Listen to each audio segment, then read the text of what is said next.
साथियों नमस्कार। साथियों आज लखनऊ बेंच का आंसर की के मामले में ऑर्डर आया और एक तरह से देखा जाए 8 तारीख के बाद की जितनी भी प्रक्रियाएं थी सारी प्रक्रियाओं पर स्टे दे दिया गया, एक तरह से अवैध करार दिया गया है। अब साथियों सरकार के पास क्या विकल्प है, क्या नहीं, सरकार क्या कर सकती है, इसके अलावा बात करेंगे इसमें गलती किसकी है। साथियों आज मुझे बहुत ही ज़्यादा दुख है। साथियों सबसे पहले ट्वीट देख लेते हैं। प्रियंका गांधी वाड्रा ने ट्वीट किया है, ये भी जाग गई हैं साथियों, पहले नहीं जागी थी। लोगों ने जब ट्वीट किए हज़ार हज़ार लाखों लाखों, ठीक है जागी तो भी है। उन्होंने कहा 69,000 शिक्षा भर्ती मामले एक बार फिर से उत्तर प्रदेश के युवाओं के सपनों पर ग्रहण लग गया। यूपी की सरकार की अव्यवस्था के चलते तमाम भर्तियां कोर्ट में अटकी हैं।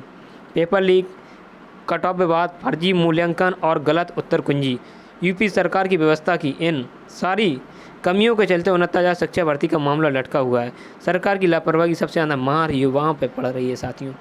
साथियों सबसे ज़्यादा जो मार पड़ रही है वास्तव में युवाओं पर पड़ रही है, चाहे वो फेल वाले हों या पास वाले हों। कम से कम 1.5 साल तक, अभी चलिए पास वालों को पता चले, कम से कम 1.5 साल से देख रहे हैं 4,10,000 लोगों का मानसिक शोषण एक तरह से किया जाता रहा है और उसके बाद अब आगे भी किया जा रहा है। साथियों कोर्ट ने स्टे दिया है, ठीक है मानते स्टे दिया है, सरकार की कहीं ना कहीं गलती थी। क्यों गलती थी? क्योंकि सरकार एक तरफ आप एनसीईआरटी का प्रूफ दे रहे हैं सामाजिक प्रेरक में, तो दूसरी तरफ छात्र जब आपको आपत्तियां दे रहे हैं वो भी एनसीईआरटी की दे रहे हैं कि गोरखनाथ है किताबों में छपा है, तो आपको मानना चाहिए हाँ वास्तव में छपा है किताबों में। जब आप अपनी बात रख सकते हैं, एक तरफ कह रहे हैं एनसीईआरटी प्रूफ दे रहे हैं, तो वहाँ भी एनसीईआरटी आपको माननी पड़ेगी। साथियों कहीं ना कहीं सरकार की गलती है। क्यों नहीं कहा? क्योंकि बीच में ऐसी खबर भी आई थी कि शिक्षा मंत्री सतीश द्विवेदी और अधिकारियों के बीच ठन भी गई है, पर वो शायद बेवजह की बात थी, किसी ने उड़ा दी थी, ठीक है, उस पर मैं जाना नहीं चाहता। साथियों सबसे ज़्यादा दुख मुझे इस बात का है कि जो लोग लॉकडाउन में, इस लॉकडाउन में, जिस लॉकडाउन में कमाई के जरिया नहीं है साथियों, खाने पीने के लिए तरस रहे हैं, वो लोग इस टाइम गाड़ी करके 4,000-5,000 रुपये खर्च करके 500-600 किलोमीटर गए हैं, उनको वापस होना पड़ रहा है। ये कहीं ना कहीं एक तरीके से ये पूरे सिस्टम की गलती है। साथियों एक तरफ सबसे बड़ी बात, पहली बात तो ये है कि सरकार के ऊपर हाईकोर्ट को स्टे के साथ साथ जुर्माना भी लगाना चाहिए, तो उन आला अधिकारियों पर और सरकार के ऊपर भी उनको एक तरह से कम से कम 5-10 लाख रुपए का जुर्माना लगाना चाहिए। क्योंकि ऐसा कोई एग्ज़ाम नहीं है, मैं देख रहा हूँ यूपी टेट के कई मैं एग्ज़ाम देख चुका हूँ, सारे एग्ज़ाम आंसर की के विवाद देखा जाए तो हाईकोर्ट में चैलेंज होते हैं। ऐसा कौन सा पेपर, तुम किस तरीके से पेपर बनाते हो? क्योंकि आप 150 क्वेश्चन सही नहीं बनते हैं। साथियों इन लोगों आप सोच रहे हैं ये योग्य नहीं है, ये योग्य हैं, पर जानबूझ के ये लोग करते हैं। क्यों करते हैं? क्योंकि भर्तियां लेट हों, क्योंकि भर्तियां अगर 4 महीने, अगर 1.5 साल की जगह अगर 2 महीने में हो जाएंगी तो सरकार को दोबारा वैकेंसी दिखानी पड़ेगी। इस वजह से ये लोग जानबूझ के भर्तियों में ऐसा करते हैं, 2-4 क्वेश्चन को इस तरीके के क्वेश्चन डालते हैं जिसमें विवाद हो और भर्ती न्यायालय में फंसे। जब न्यायालय में फंसेगी तो 6-6 महीने खुद खींचेगी तो सरकार। तो इन लोगों की जो सोची समझी रणनीति होती है उसी में जो अभ्यर्थी वो पिस रहा है। साथियों ये भी एक सरकार की सोची समझी रणनीति थी। जब आपको पता था कि मामला सिंगल बेंच में स्टे होगा, फिर क्यों आप लोगों ने काउंसलिंग के लिए जारी किया लेटर, काउंसलिंग कराने के लिए? साथियों ये कहीं ना कहीं सरकार की गलती है। कुछ लोग फेल वालों को दे रहे हैं, तो फेल वालों की बिल्कुल भी गलती नहीं है, क्योंकि सरकार की गलती है, पीएनपी की गलती है। आपको मानना चाहिए था कि हाँ ये सही है गोरखनाथ में, अगर आप यहाँ पर नंबर दे देते तो आज ये कंडीशन होती, आज स्टे ना मिलता। साथियों इसके अलावा जो 3 नंबर कॉमन दिए गए तो वो भी फिजूल खर्ची में नंबर बढ़ाए गए हैं। 3 नंबर किस बेस पर बढ़ाए गए ये भी तो बताया जाए, किस बेस पर? जब आपके पास उन 3 कॉमन नंबरों पर देखा जाए आपत्तियां नहीं थी ऑनलाइन, फिर आपने उनको टच क्यों किया? आप कह रहे हैं कि आउट ऑफ सिलेबस। अगर एग्जाम में देखा जाए तो और भी क्वेश्चन आउट ऑफ सिलेबस है, उन पर भी तो नंबर दे दीजिएगा। अगर यही बात है, आपने यूपी टेट में रेखा शर्मा को आउट ऑफ सिलेबस नहीं माना था, यहाँ पर आउट ऑफ सिलेबस मान रहे हैं। साथियों ये कहीं ना कहीं सोची समझी रणनीति, अपने लोगों को पास कराने के लिए 3 नंबर कॉमन दिए गए थे। साथियों अब इसमें क्या होगा? अब यहाँ पे विवाद फिर होने वाला है। अगर यहाँ पे 4 नंबर कॉमन होते हो जाएंगे 4-3-7 नंबर, इसका मतलब हुआ 83 वाला भी पास हो जाएगा।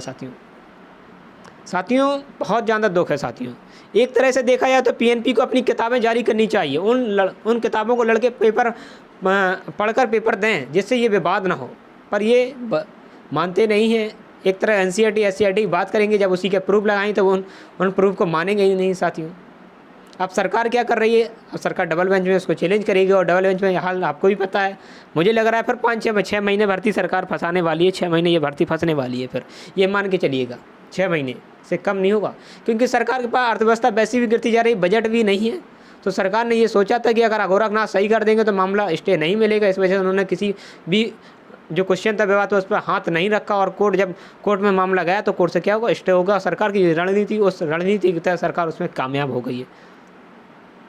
साथियों कहीं ना कहीं पूरा सिस्टम का आला अधिकारी है, सरकार का जो सिस्टम है उसकी मार पूरा अभ्यर्थी उत्तर प्रदेश का झेल रहा है। साथियों कहीं ना कहीं बहुत दुख होता है। सबसे ज़्यादा दुख मुझे इसी बात का है, जो लोग 500 600 किलोमीटर निकले हैं, बहुत दुख होता है। गाड़ियाँ करके ले गए हैं, 2 4 हज़ार 5 हज़ार रुपये खर्च किए हैं, वो इस लॉकडाउन में कहीं किसी से उधार लेकर रुपए खर्च किए हैं, जब उन्हें वापस आना पड़ रहा है। साथियों किसी के डॉक्यूमेंट जमा हो गए, अब वो वापस फिर लेने जाएंगे। साथियों ये कहीं ना कहीं सिस्टम की पूरी गलती है। मेरे हिसाब से देखा जाए 5-10 लाख रुपए का जुर्माना पीएनपी पर भी बनता है, उन आला अधिकारियों पर भी बनता है। साथियों जिससे इन लड़कों का, इसमें क्या दोष है साथियों, आप ही भी सोचिएगा, इनमें लड़कों का क्या दोष है। ये सारा सरकार की रणनीति है। सरकार की जिस तरह की रणनीति है समझ में नहीं आता है सरकार किस तरह की रणनीति बनाती है। साथियों बहुत ज़्यादा दुख है साथियों इस बात का कि 1.5 साल हो गए हैं, इसके बाद 6 महीने फिर बच्चे फिर भी देंगे। हो सकता है सुप्रीम कोर्ट में जो निर्णय आने वाला है 15 जुलाई को, उसमें भी कुछ हो जाए, फिर मामला बहुत लंबा पेचीदा होने वाला है। साथियों तो साथियों 6 महीने के लिए फिर तैयार हो जाइएगा। साथियों आपने 1.5 साल झेले, अब 6 महीने और झेलना पड़ेगा। साथियों अब जो सेकंड काउंसलिंग की बात, जो अपनी आस लगाए हुए थे, अब उनको भी निराशा लगी है। एक तरह से इस वजह से निराशा लगी है क्योंकि 6 महीने फिर डिले होने वाला है। साथियों इसके अलावा कहीं खबर आ रही है कि कहीं ओवरलैपिंग का विवाद भी मामला तूल पकड़ता जा रहा है। साथियों एक तरह से देखा जा रहा है, कई तरह से निकल के आ रहे हैं कि 62 गुणांक वाले को, जनरल वाले को क्वालिफाई करा दिया गया है। साथियों और नियुक्ति दे दी गई है। साथियों उसको नियुक्ति मिलने वाली थी, ठीक है, काउंसलिंग का मौका दे दिया गया। इसके अलावा 58 गुणांक वाले को ओबीसी में भी काउंसलिंग का मौका दिया गया। कहीं ना कहीं इसके जांच का विषय है। और इसके अलावा ये भी समझ में आ रहा है कि ओवरलैपिंग ना करके डायरेक्ट एमआरसी लागू किया गया है, जिससे एक तबका ओबीसी का बड़ा नुकसान हुआ है। तो साथियों इसमें एक जांच का विषय है, इसमें जांच होनी चाहिए। अगर कहीं गलती हुई है तो सरकार को उसको सुधार करना चाहिए मेरे हिसाब से देखा जाए।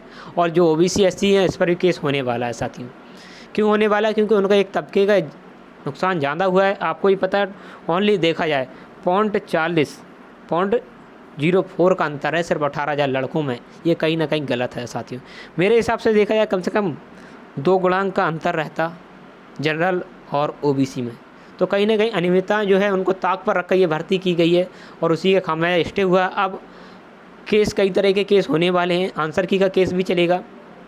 सरकार के पास यहाँ से एक बचने का एक रास्ता था। सरकार चाहती सिंगल बेंच का ऑर्डर को फॉलो करती, पर सरकार ने पहले कह दिया तुरंत, क्योंकि सरकार की ये रणनीति थी। उन्होंने साफ कह दिया कि हम इसको डबल बेंच में चैलेंज करने वाले हैं, क्योंकि सरकार पहले ही जानने वाली थी अगर इस पर स्टे मिलेगा तो हम डबल बेंच चैलेंज करेंगे।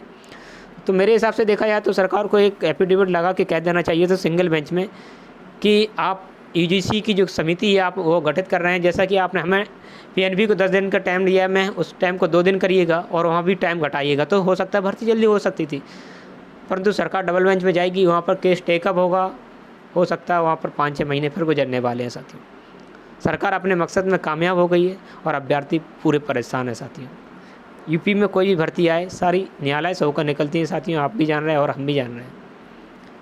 साथियों अभी के लिए इतना ही। साथियों फिर आपसे फिर कभी लाइव जुड़ेंगे, हो सकता है रात में जुड़ें, आपके सवालों का जवाब देंगे। साथियों अभी के लिए इतना ही। जितने भी साथी हमारे चैनल से नहीं जुड़े तो प्लीज़ चैनल को सब्सक्राइब कर लीजिए, शेयर भी कर दीजिए, जिससे और भी नए साथी हमारे चैनल से जुड़ सकें।